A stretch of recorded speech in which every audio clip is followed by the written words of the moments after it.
आज अल्लाह ने मुझे और आपको फुर्सत दी है। ये उठते हुए जनाजे, ये फैली हुई कब्रें, ये हमसे बिछड़ते हुए लोग, ये हमारे लिए एक पैगाम है, एक मैसेज है हमारे नाम, ये हमारे लिए इबरत है।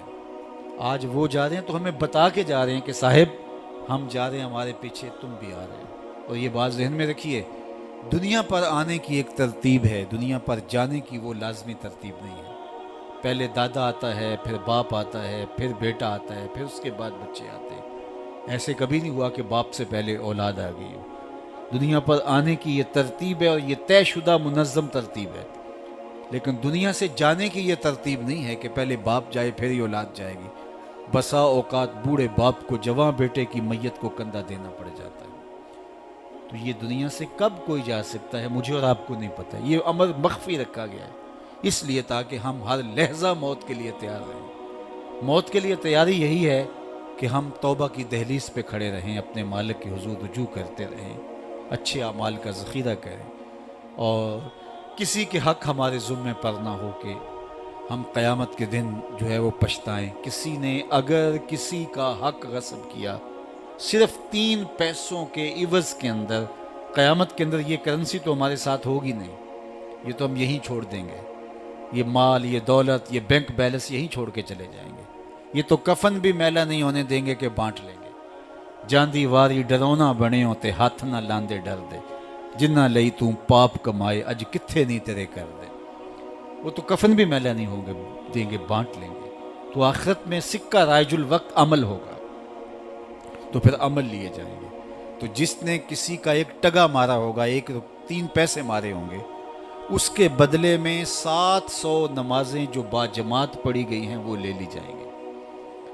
और जो लोगों के प्लाट हड़प कर गए हैं, रिश्वतें, ज़्यादतियाँ, जोरो जुल्म और लोगों के साथ ज़्यादतियाँ और लोगों का माल हथियाना, खून निचोड़ना, अजियतें देना, तो किस तरह वो क़यामत के दिन ओहदा बरा हो सकेंगे। तो आज अल्लाह की रहमत के दर कुशादा हैं और उसकी रहमतें आवाज़ दे रही हैं, आजो पलट के मेरी रहमत के दरवाजे खुले हैं। अल्लाह अकबर। या अय्युहल इंसान मा गर्रका बिरब्बिकल करीम। ऐ इंसान पलट के आ जा, तेरा रब बड़ा ही करीम है। मुझे बताओ, यूं भी कोई आवाज़ देता है, यूं भी कोई पुकारता है? भागे हुए मुजरिम का ताक़ुब किया जाता है, कभी यूं भी प्यार से उसको बुलाया जाता है? लेकिन 70 माओं से ज़्यादा प्यार करने वाला रब पुकार पुकार के कह रहा, ओ भागने वाले आजा पलट के, तेरे रब का दरवाज़ा खुला हुआ है। वो ये नहीं देखेगा तूने जुर्म कितने किए, वो ये देखेगा तू पलट के आएगा, आ गया है। और वो तेरे गुनाह नहीं देखेगा, तेरे आने को देख के तेरे गुनाहों को बदल के नेकियों में तब्दील कर देगा। जितना बड़ा गुनाहगार है उतना बड़ा नेकोकार बन जाए। आ तो सही, आना तो तूने है ही। फिर जो कफन में मुंह छुपा छुपा के आता फिरेगा, फिर जो तुझे लोग उठा के लाएंगे। अच्छा नहीं है कि अपने कदमों से खुद ही चल के आ जा। आज खुले मुंह आ जा, उसकी रहमतें तेरे इस्तकबाल करने के लिए मुंतज़िर हैं। आज वो आवाज़ दे के कह रहा है, आजा मेरी रहमतें तेरी मुंतज़िर है। मा गर्रका बिरब्बिकल करीम। तुझे करीम रब से किसने मगरूर कर दिया? तकब्बुर में, रऊनत में मुब्तला हो गया, तू अपने मालिक की दहलीज को छोड़ गया। आजा पलट के, वो करीम तुझे बुला रहा है। और देख उसका रिश्ता कितना गूढ़ा है। अल्लाह जी खाला का, उसने तुझे पैदा किया है, वो तेरा खालिक लगता है। अल्लाह अकबर। यानी वो तुझे बुला रहा है जिसका तेरा रिश्ता इतना गहरा है कि वो तेरा खालिक लगता है। माँ को जो औलाद से प्यार है, दुनिया के किसी तराजू पे वो प्यार तोला जा सकता है? माँ की मोहब्बत का कहीं वजन हो सकता है? आजकल ये आपके भी थोड़ा सा आगे गुजरें तो इतने बड़े तराजू गाड़ दिए गए हैं जहाँ पूरा कंटेनर तोल लिया जाता है। तो मैं दोस्तों को कहता हूँ कि आज इतने बड़े बड़े तराजू ईजाद हो गए हैं कि जहाँ कंटेनर तोड़ लिए जाते हैं, पहाड़ तोड़ लिए जाते हैं आज जदीद दुनिया के अंदर। लेकिन कोई तराजू ऐसा आज तक ईजाद नहीं हुआ जिस पर माँ के प्यार को भी तोला जा सके।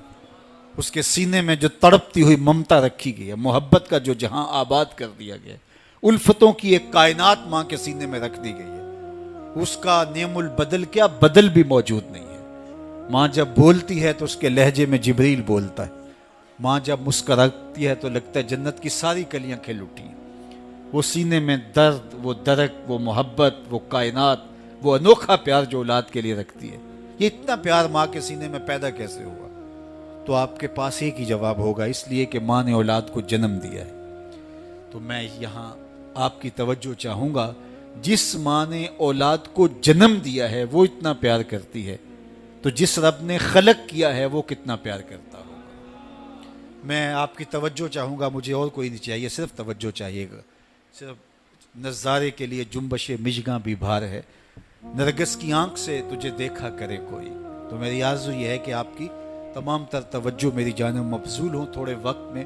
जिस शिद्दत की गर्मी में आप बैठे हैं मुझे इसका एहसास है, तो मैं चाहूँगा कि चंद बातें आप तक पहुँच जाए। तो जो माँ इतना प्यार करती है वो इसलिए कि माँ ने जन्म दिया है, तो जिसने जन्म दिया है वो इतना प्यार करती है, तो जिस रब ने खलक किया है वो कितना प्यार। तो माँ की दहलीज छोड़ के बेटा भाग जाए तो माँ आवाज़ देती ना, पुत्र कहाँ भाग रहा है, आजा पलट के, इतनी ठंडी छाँव कहीं नहीं मिलेगी, इतना प्यार तुझे कहीं से नहीं मिल सकता, आजा पलट के। माएँ तो माएँ होती हैं और औलाद के लिए उनके सीने में जो तड़पती हुई ममता होती है और प्यार का जो एक आबाद जहाँ होता है वो एक अलग ही कायनात है, वो एक अलग ही जहाँ है। वो कहते हैं ना कि किसी ने कहा कि मैं तो तेरे से तब राजी होंगी कि तू अपनी माँ का कलेजा निकाल के लाएगा। तो वो बदमस्त आशिक अपनी माँ की आरजू, अपनी महबूबा की आरजू को पूरा करने के लिए इस अमल से भी गुजर गया और माँ का कलेजा चीरा और तश्तरी में रख के अपनी महबूबा के लिए उसका कलेजा ला रहा था। तो रास्ते में ठोकर लगी तो माँ के कलेजे से आवाज़ आई कि पुत्र सट तो नहीं लगी। ये माँ के प्यार का रूप है, ये माँ की मोहब्बत के बिखरे हुए रंग हैं, ये छलकता हुआ उजाला और नूर और रोशनी है। माँ इतना प्यार करती है, अल्लाह अकबर। तो माँ को इतना प्यार इसलिए है कि उसने जन्म दिया और रब ने तो खलक किया दस्ते कुदरत से। तो माँ की दहलीज छोड़ के बच्चा भाग जाए तो माँ कहती है पुत्र आजा वापस पलट के। और जब बेटा पलट के आता है तो माँ सब भूल जाती है किसने क्या किया था। तो जो 70 माओं से ज़्यादा प्यार करता है उसकी भी आवाज़ें आ रही हैं, ला तक़नतू मिन रहमतिल्लाह, आजा पलट के मेरी रहमत से ना उम्मीद ना होना। मैं ये नहीं देखूंगा तू मुजरिम कितना बड़ा है, मैं ये देखूंगा तू मेरी दहलीज से पलट के आ गया है। तो उसकी रहमतें बंदे को पुकार रही। तो ये उठते हुए जनाजे, ये फैली हुई कब्रें और ये हमसे बिछड़ते हुए हमारे अहबाब, दोस्त, भाई, अजीज़, ये हमें बताते हैं कि मियाँ इस ज़िंदगी से, ज़िंदगी का मुतय्यन सफ़र काट करके तुम बिल आखिर अल्लाह के हुजूर पलट के आने वाले हो। उखरवी ज़िंदगी के लिए अच्छे आमाल का ज़ख़ीरा जमा करो और अपनी आखिरत की तैयारी करो। चूँकि मौत जब आ जाती है तो एक लम्हे का भी तक़द्दुम व ताख़ुर नहीं होता। मौत एक कटल तयशुदा अम्र वाक़ई और हकीकत वाक़िया है, बहर सूरत इसने आके रहना है। बल्कि अल्लाह ताला जल्ला शानहू ने इसको अचानक रख करके हमें हर वक्त मुस्तैद और फ़ाल रहने की तरगीब दी कि ताकि हम हर लहजा हर साथ अपने आप को आमादा रखें। किसी वक्त भी बुलावा आ सकता है और हम मौत की गाड़ी में सवार हो सकते हैं। अल्लाह अकबर। तो आइए मैं और आप अल्लाह की बारगाह में दुआ भी करते हैं और अपनी ज़िंदगी को बेहतर बनाने की मनसूबाबंदी भी करते हैं। जब लोग हमसे जुदा होते हैं तो हमें इबरत होती है कि हम भी जा रहे हैं। हज़रत याकूब अलैहिस्सलाम ने हज़रत इज़राइल से अहद ले रखा था कि मेरी रूह कब्ज़ करने के लिए अचानक नहीं आना, पहले कोई कासद भेज देना ताकि मैं मौत की तैयारी कर लूँ। अम्बिया तो तैयारी होते हैं, कुछ चीज़ें तालीम उम्मत के लिए होती। तो कहा कि जी मेरा वादा रहा। तो एक अरसे के बाद हज़रत इज़राइल हाज़िर खिदमत हुए और कहा कि हुजूर मैं कब्ज़े रूह के लिए आया हूँ। फरमाया तुमने तो वादा किया था अचानक नहीं आऊँगा, तुम अचानक आ गए, कोई कासद नहीं भेजा। तो कहा हज़रत मैंने तो कासद भेजे थे। फरमाया मेरे पास तो एक भी नहीं आया। अर्ज़ की हुजूर आपके सामने कितने लोगों की मौत वाक़या हुई, ये मेरा कासद नहीं था तो और क्या था। आपकी दाढ़ी में सफ़ेद बाल आ गए, ये मेरा कासद नहीं था तो और क्या था। जब कमर में खम आने लगे, जब आज़ा मुदमहिल होने लगे, जब चलते हुए ठोकने लगे, जब ज़ुबान में लुकनत आने लगे, जब यादाश्त खोने लगे, जब बालों में चांदी उतरने लगे, जब इंसान के आज़ा जवाब देने लगे, तो समझो ये पैगाम मौत आ गया।